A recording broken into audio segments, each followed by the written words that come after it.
সকাল বন্ধুরা, তোমরা সবাই কেমন আছো? আশা করছি তোমরা সবাই খুব ভালো আছো আর আমরাও খুব ভালো আছি। তো চলে এসেছি নতুন একটি ভিডিও নিয়ে তোমাদের কাছে।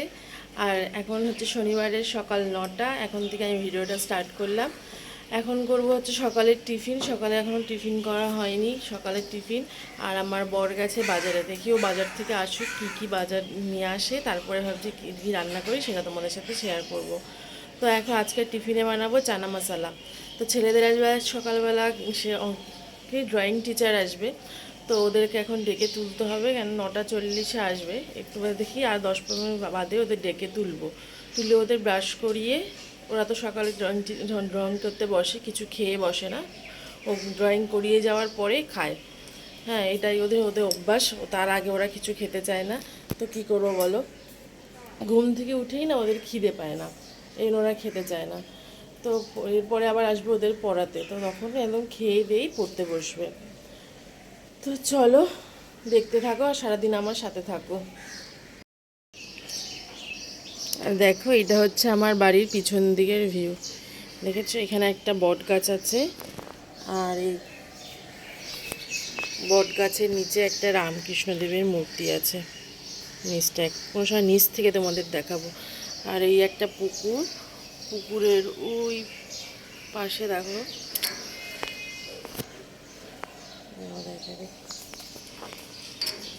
দুটো স্ট্যাচু আছে, স্ট্যাচু দুটো দেখেছো। আর এই যে নিম গাছটা দেখছো, এটা আমাদেরই নিম গাছ।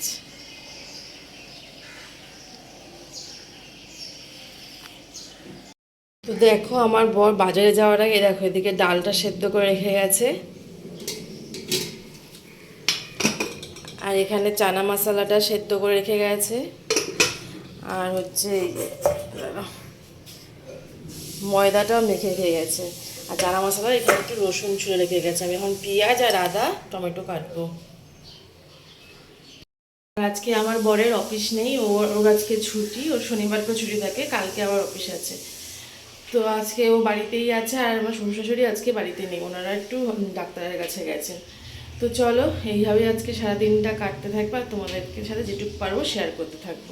আর রেগুলার যে স্নানের সময় জামা কাপড় ছেড়ে রাখা হয়, সেই জামা কাপড়গুলো সকালে কাচতে দিয়েছি। এগুলো পরে আমার বর গিয়ে এবার ছাদে মেলে আসবে। তো এখন এগুলো কাচা হচ্ছে। আর রেগুলারের জামা কাপড়গুলি তো ওয়াশিং মেশিনে দিই, ভালো জামা কাপড়গুলো আমি দিই না। এমনি বাড়িতে যেগুলো প্রতিদিন পরা হয়, শুধু সেইগুলোই ওয়াশিং মেশিনে দিয়ে কেচে নিই। তো তারপরে দেখো ওগুলো মানে কাচতে দেওয়ার পরে এদিকে এসেছি হচ্ছে গিয়ে চানা মশলাটা করতে। মশলা টশলা সব কেটে নেওয়ার পরে পেঁয়াজ আদা রসুন সব বেটে নিয়েছি, পেঁয়াজটা বাটিনি, আর টমেটো মানে কুচিয়ে দিয়েছি। তো ওইদিকে চানা মশলাটা করে রেখে এসে দেখো বিছানাটা পড়ে রয়েছে, আর আগের দিনের জামা কাপড়গুলোও কটা পড়ে রয়েছে, ওগুলো হয়নি। তো ওগুলো সব গুছিয়ে রেখে দিলাম, জামা কাপড়গুলো আর বিছানা। তারপরে এই দেখো আমার বর এখন গেছে ছাদে জামা কাপড় মেলতে, যা রোদ উঠেছে। আর এই কাজটা কিন্তু ওই করে, এই কাজটা ও যদি বাড়িতে না থাকে তাহলে হয়তো আমাকে করতে হয়, কিন্তু ও থাকলে পরে আমাকে এই কাজটা করতেই হয় না, কোনো দিনই করতে হয় না। যত জামা কাপড় কেচে ও মানে ওয়াশিং মেশিনে কাচা হয়, ও হাতে কাচে না, ও ওয়াশিং মেশিনে কেচে ওগুলোকে সব ছাদে মেলে দিয়ে আসে প্রতিদিন। এইটা কাজটা ওর, ও মেলে দিয়ে যায়। আর ছেলের যদি স্কুল না থাকে বড় ছেলে, তাহলে বড় ছেলে আবার কি করবে, যখন শুকিয়ে যায় বড় ছেলে সব ছাদ থেকে নিয়ে আসে। আর মানে জামা কাপড় যত জামা কাপড় থাকে ওই সব নিয়ে আসে। আর ওর বাবা সকাল অফিস যাওয়ার আগে এই ছাদে জামা কাপড়গুলো মেলে রেখে তারপরে অফিসে যায়, স্নান টান করে ঠরে তারপরে বেরোয়। তো এখন সব ওর আমার মানে কয়টা কুর্তি ছিল, নাইটি, তারপরে ছেলেদের জামা প্যান্ট সব মানে একদম সব থেকে ছাদে মেলে দিয়েছে। তারপরে দেখো এই যে আমি বিছনা তো বললাম না, বিছনাটা গুছিয়ে না, পুরো বিছনা গুছিয়ে আর যে কটা স্নান করে পরে জামা কাপড় বিছানাতেই রেখে দিয়েছিলাম। তো এইদিকে দেখো ফুলের ঠাকুরের এই ফুলের মালাটা দিয়ে যায়, মানে ফুল যে দেয় আমাদেরকে, উনি এসে দিয়ে গেছে মালাটা, এখানেই ঝুলানো রয়েছে। তো আমি এখন ধরতে পারবো না। তারপরে এইদিকে আমার বর কী করেছে, শাক মানে টিফিন করে ও বসে গেছে শাক করতে। আর এই দেখো আমি এদিকে লুচি ভাজছিলাম, তখন ছেলেরা আসার পর ওই লুচি ভেজে ওদেরকে দেবো বলে যেন লুচিটা ভাজছিলাম। ছেলেদের ওরা ড্রয়িং হয়ে গেছে, তো ওদেরও টিফিন হয়ে গেছে, এবার ওরা পড়তে বসে পড়েছে, ওদের আন্টি চলে এসছে। আর আমি বললাম আমি তাহলে চটপট রান্নাটা করে নিই। বর তো শাকটা কুচিয়েই রেখেছিল, আমি শাক চিংড়ি মাছ দিয়ে রসুন ফোড়ন দিয়ে ভেজেছি। তো তারপরে বর কাল মানে আগের দিন রাতেই বলে রেখেছিল যে কালকে তুমি আমাকে একটু ফুলকপি দিয়ে মাছের ঝোল করে যাবে, সেই শীতকালে খেয়েছি, তারপর আর খাওয়াই, ঠিক আছে করো। তাই এই ফুলকপি ভাজছি, আর এখানে রয়েছে টমেটো ফোড়নের গরম মশলা, আর শুকনো লঙ্কা, এখানে আদা বাটা, জিরে বাটা দিয়ে লঙ্কা বাটা সব, আর এই আলুটা কাটা, আর এইটা একটু বাটা গরম মশলা। ফুলকপি মাছের ঝোলে না বাটা গরম মশলাটা দিলে টেস্টটাই আলাদা হয়। আমার আবার মানে গুঁড়ো গরম মশলা যে প্যাকেটে বাজাতে, সেই গুঁড়ো গরম মশলাটা ফুলকপি দিয়ে মাছের ঝোল করলে দিই না আমি। ওই ঘরে গোটা গরম মশলাটা বেটে ওই মানে ঝোলের মধ্যে ওইটাই দিই, আমার ওইটাই মানে টেস্ট খুব ভালো লাগে, আমার ছেলেরাও খুব ভালো খায়। এই জন্য আমি ওইভাবেই রান্না করি, যেদিনকে ফুলকপি দিয়ে মাছের ঝোল করি। আর খেতে এত ভালো হয়েছে। আর তোমরা কে কে বলো খেতে ভালোবাসো ফুলকপি মাছের ঝোল? আমার বাড়িতে তো আমার বর, ছেলেরা সবাই খুব ভালোবাসে। আমার শ্বশুর মানে শ্বশুর অতটা ভালো না বাসলে, শাশুড়িও ভালোবাসে, আর আমি তো ভালোই বাসি।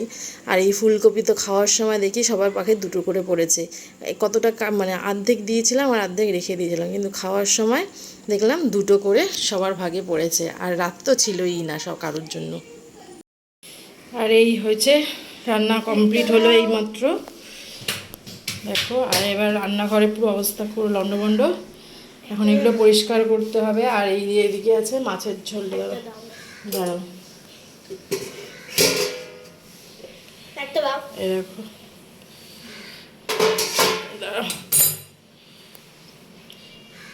এই যে ফুলকপি আলু দিয়ে মাছের ঝোল, আর এই যে ফুলকপি খাবে, ওকে এখনই দিতে হবে বলে ফুলকপি। আর বাদ বাকি রান্নাগুলো সব ওই টেবিলে রেখে এসেছি, তারা তোমাকে দেখাচ্ছি। এইখানে তো আছে ভাত,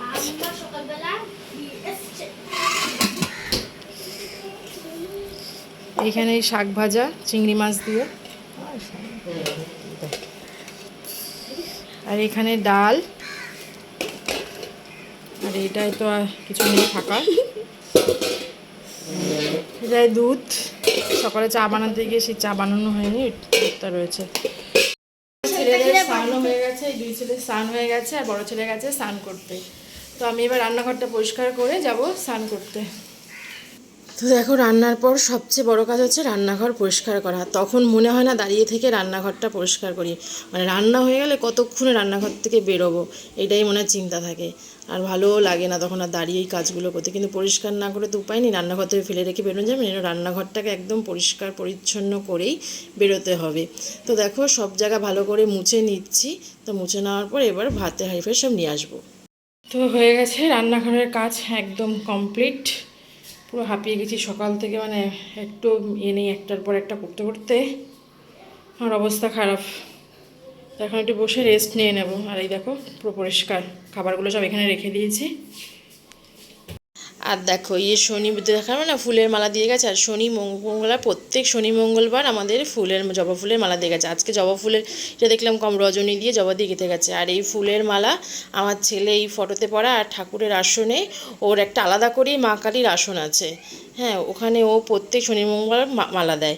আগে আমার বর এই মালা দিত এইখানে, এখন যেহেতু ও বড় হয়ে গেছে, ও হাতে পায়, এখন আর বাবা বলে তুই দিবি, এখন আর আমি দেবো না, তুই দে, তুই পারিস। আর ও খুব মা কালীর ভক্ত, মানে যখনই পুজো যাই দিই ও না খেয়ে উপোস করে, মানে ও না আমার মেজো ছেলে, আমার ছোটোটা এখনও পারে না, আমার মেজো ছেলেও, মানে এরা এত ঠাকুর ভক্ত।